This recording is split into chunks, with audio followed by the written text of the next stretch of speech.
이번 이재명 대통령의 G7 유럽 순방은 국익 중심 실용 외교의 정수를 보여주었습니다.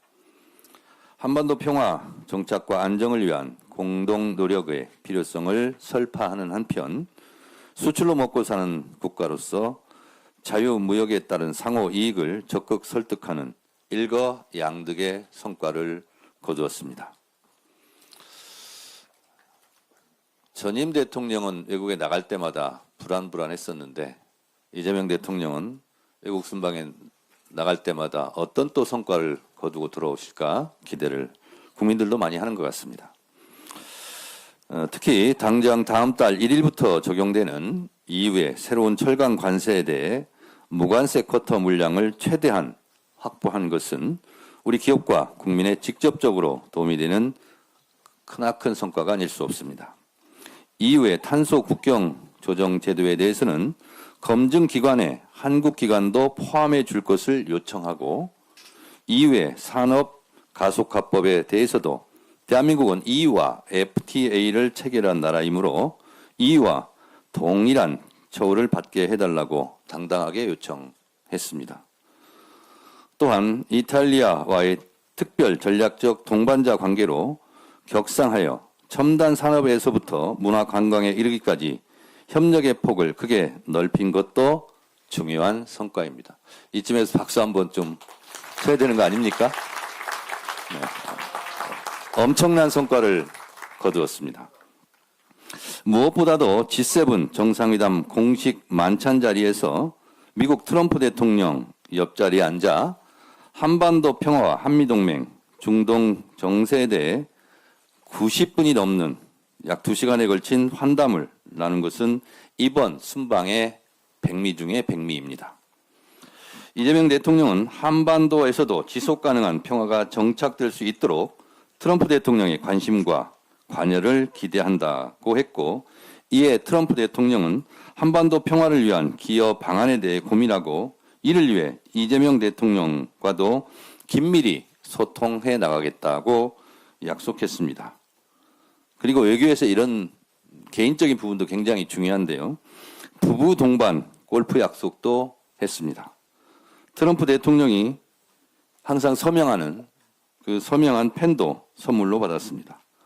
한반도 평화의 더 큰 선물로 이어지기를 기대합니다. 한미 정상 간의 각별한 친분과 두터운 신뢰를 거듭 확인하는 자리이자 트럼프 대통령의 표현처럼 강한 지도자로서의 면모를 가감없이 보여준 대한민국 외교사의 길이 남을 명장면이 아닐까 그렇게 생각합니다. 월드클래스 세계적인 정치 지도자로서의 풍모를 10분 발휘한 이재명 대통령의 역대급 외교 성과에 경의를 표하며 감사드립니다. 중동 전쟁이 종전됨과 더불어 이재명 대통령이 혼신을 다한 외교적 노력이 더해지며 한반도 평화 정착에 대한 전 세계적 관심이 높아졌습니다.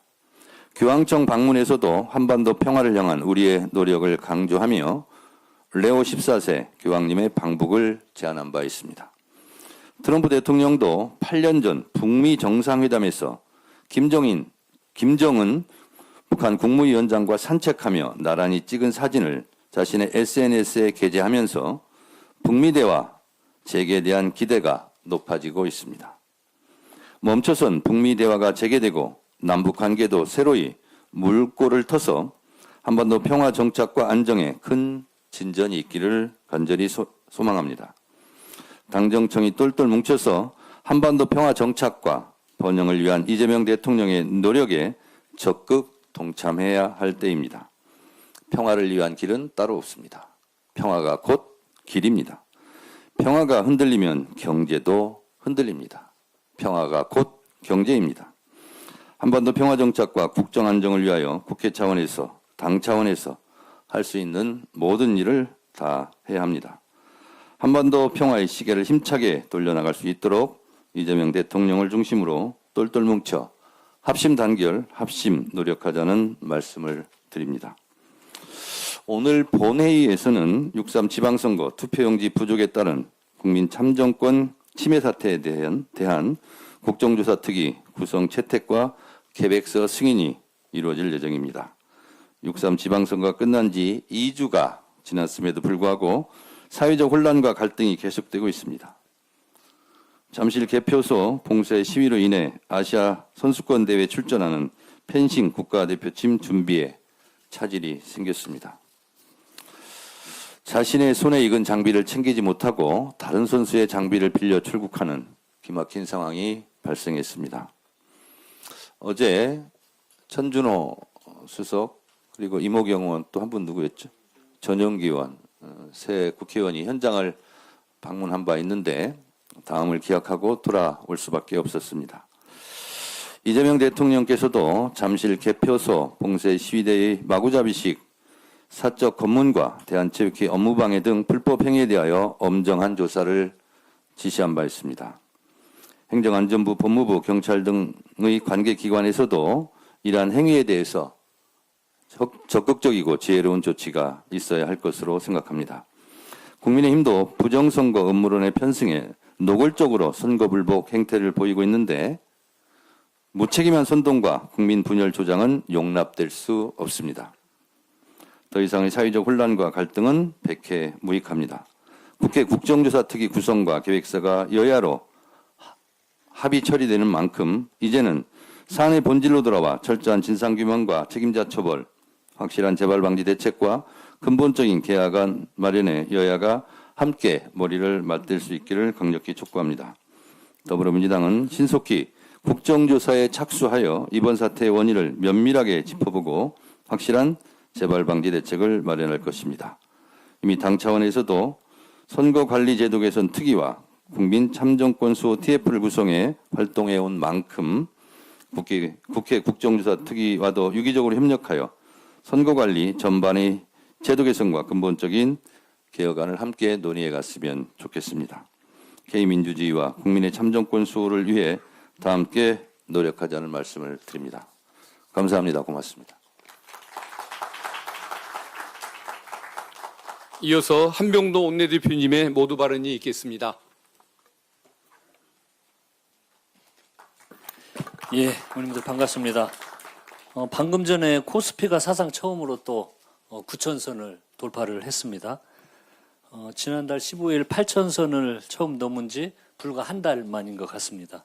이재명 정부 출범 1년 자본시장 정상화 의지와 시장의 신뢰가 함께 만들어낸 성과입니다.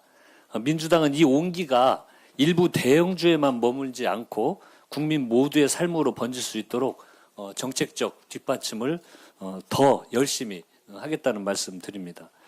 그 투표용지 부족 사태 국정조사 계획서 오늘 의결이 됩니다.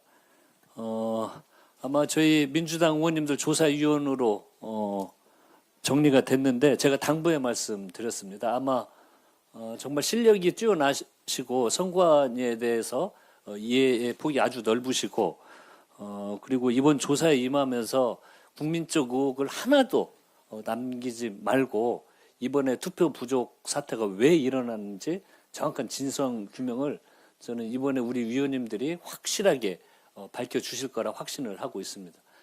이걸 밝혀내고 다시는 이런 일이 발생하지 않도록 국민 여러분들에게 신뢰를 주는 이런 제도적 마련까지 해야 된다고 생각을 합니다. 그래서 이번 기회에 정말 방만하게 운영되어 온 선관위 조직을 대수술을 하는 혁신안을 만들겠다는 말씀을 드리고 국정조사에 임하면서 아주 엄중하고 확실하게 좀 파헤쳐 주시기를 당부 말씀을 드립니다.